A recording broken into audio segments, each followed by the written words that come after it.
Halo semuanya, selamat datang di bedah materi kita kali ini. Nah, hari ini kita bakal ngebahas sesuatu yang benar-benar luar biasa. Sebuah perpaduan antara spiritualitas dan pengembangan diri. Kita bakal membedah pendekatan manifestasi berbasis keimanan yang digagas oleh Mas Rusdin.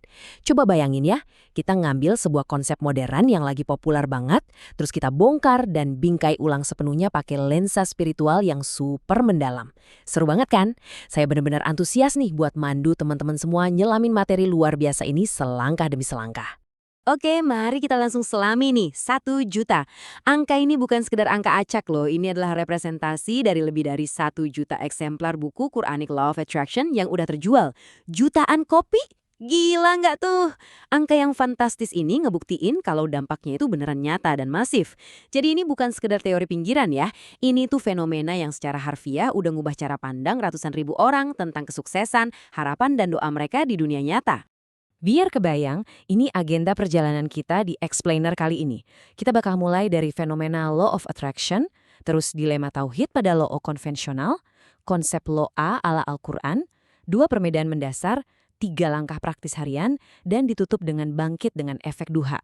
Pastiin kalian ngikutin sampai akhir ya, karena di bagian kelima nanti kita bakal kasih panduan harian yang benar-benar bisa langsung kalian gas praktekin. Sip, kita masuk ke bagian pertama. Phenomenal Law of Attraction. Nah, biar kita semua satu frekuensi nih, kita samain dulu ya definisi dasarnya. Law of Attraction atau hukum ketertarikan konvensional itu simpelnya gini. Kalau kita fokus mikirin hal-hal positif, kita bakal nalik pengalaman yang positif juga. Idenya tuh pikiran kita memancarkan frekuensi atau getaran ke alam semesta, terus alam semesta ngerespons dengan ngasih balik hal yang serupa. Kedengarannya gampang dan masuk akal kan? Tapi disinilah konflik utamanya mulai muncul. Hal itu langsung ngebawa kita ke bagian kedua, dilema tauhid pada loa konvensional. Waktu konsep loa ala film The Secret ini lagi meledak-ledaknya, Mas Rusdin ngerasa ada yang ganjal pas nganalisis ini pakai kacamata Islam. Terus dia ngajuin pertanyaan yang menurut saya super krusial. Bisakah afirmasi positif justru ngerusak tauhid kita?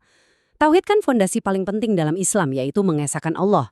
Ketakutannya gini, gimana kalau konsep loa konvensional ini, tanpa disadari, malah bikin umat muslim jadi menuhankan alam semesta, atau bahkan menuhankan pikiran mereka sendiri.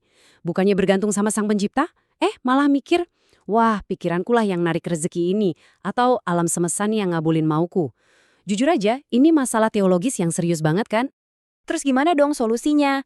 Nah, kita masuk ke bagian ketiga, konsep loa ala Al-Quran. Di konsep ini, alam semesta itu memang beneran merespons. Tapi, dan ini tapinya gede banget ya, alam semesta merespons murni karena Allah yang merintahin. Sama persis kayak waktu Allah merintahkan api jadi dingin buat Nabi Ibrahim. Buat ngebumiin teori abstrak ini, coba deh dengerin cerita nyata Mas Rusdin. Tahun 2007, pas dia masih jadi mahasiswa yang keuangannya pas-pasan banget, dia nulis angka 500 juta rupiah di secari kertas, terus diselipin di dompetnya. Jadi, tiap kali dia ke warteg buat makan nasi telur seharga 10.000 perak, hal pertama yang dia lihat pas buka dompet ya kertas 500 juta itu. Buat apa coba? Buat ngebajak pikirannya sendiri. Dia mau nanemin keyakinan kalau buat Allah, ngasih 500 juta itu gampang banget. Logikanya gini, ngatur miliaran bintang dan pergantian siang malam aja Allah bisa banget. Masa ia sekedar uang 500 juta nggak bisa? Dan tebak apa yang terjadi? Lewat jalan royalti buku dan usahanya, angka di kertas itu benar-benar jadi kenyataan praktis yang teruji. Nah, yang benar-benar menarik dari pembahasan ini ada di bagian keempat. 2 perbedaan mendasar. Coba perhatiin perbandingan ini. Di sisi LOA konvensional, titik fokusnya murni ngandelin kekuatan pikiran buat merayu alam semesta. Ujung-ujungnya apa? Tujuannya sering banget melenceng jadi soal ego, pengen pamer, atau sekedar flexing kekayaan. Tapi coba lihat sisi sebelahnya. Di LOA Al-Quran, kita naikin level fokus kita, ngelewatin sang ciptaan dan langsung nembus ke sang pencipta, yaitu Allah. Pergeseran ini secara otomatis mengubah tujuan akhir kita loh. Waktu visi kita tercapai karena Allah, tujuannya udah bukan lagi buat pamer secara egois, tapi buat ngasih dampak dan manfaat yang jauh lebih luas buat orang lain. Beda banget kan rasanya? Oke, teori udah dapat. Sekarang mari kita lihat gimana ini semua dirangkai jadi aksi nyata. Kita masuk ke bagian kelima, 3 langkah praktis harian. Ini dia rumus 3 langkah harian yang bakal ngebantu kalian jadiin teori tadi sebagai rutinitas harian yang solid. Ada afirmasi sebelum subuh, doa yang lugas, dan rasa syukur pas nutup hari. Kita bedah satu-satu ya, biar besok pagi bisa langsung kalian praktekin. Langkah pertama, bajak alam bawah sadar kalian sebelum logika keburu melek. Kapan tuh waktu terbaiknya? Persis banget pas kalian baru buka mata, sebelum waktu subuh. Di momen ini, gelombang otak kita tuh masih super rileks, jadi logika yang suka banyak ragu itu belum aktif. Terinspirasi dari surah Al-Mu'ad 15, kalian bisa langsung ucapin afirmasi yang nendang, misalnya, saya yakin seyakin-yakinnya, Allah pasti mudahkan saya melunasi utang, atau Allah pasti mudahkan urusan saya hari ini. Lewat cara ini, kita tuh langsung masukin keyakinan absolut ke Allah dengan ngelewatin semua keraguan logis yang biasanya baru nongol di siang hari. Terus kita lanjut ke langkah kedua. Ini soal gimana cara kita berdoa. Simple banget. Lewatin kata-kata puitis yang nunjukin keraguan. Minta langsung. Point blank. Di dalam hadis Sahih juga dijelasin kan, kita dilarang berdoa pakai kalimat kayak, ya Allah kasih saya rezeki ya, kalau engkau menghendaki. Kata kalau itu secara nggak sadar nunjukin kita ketidakyakinan.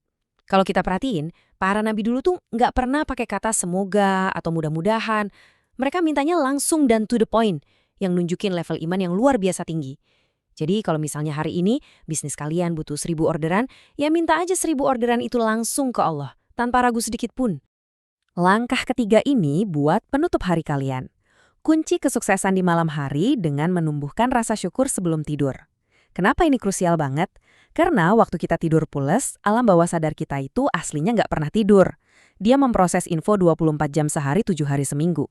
Jadi kalau kita nutup hari dengan mensyukuri kemenangan-kemenangan kecil, misalnya alhamdulillah hari ini bisa nganterin anak sekolah dengan lancar, atau berhasil nyelesain satu tugas penting, itu artinya kita lagi nanam benih-benih kesuksesan yang bakal terus dirawat sama alam bawah sadar kita sepanjang malam. Tapi poin pentingnya di sini, kita juga harus realistis. Pasti bakal ada hari-hari di mana semuanya berantakan, rencana kacau, ngerasa jatuh, atau kehilangan motivasi. Makanya kita butuh pemulihan dan masuk ke bagian ke-6, bangkit dengan efek duha. Mas Rusdin nyebut metode pemulihan ini sebagai efek duha. Ini diadaptasi dari kisah turunnya surah Ad-Duha waktu Nabi Muhammad SAW lagi sedih banget karena wahyu sempat terputus dan orang-orang mulai mengejek beliau. Menariknya, surah itu nggak nyuruh Nabi buat ngelupain masa lalu. Justru sebaliknya, disuruh nginget nikmat-nikmat di masa lalu. Bukankah dulu engkau yatim lalu dilindungi? Nah, logikanya sama nih. Waktu kita lagi ngerasa ancur, coba deh ingat lagi momen-momen indah waktu Allah ngasih pertolongan buat kita dulu. Begitu kita ingat, rasa syukur bakal muncul.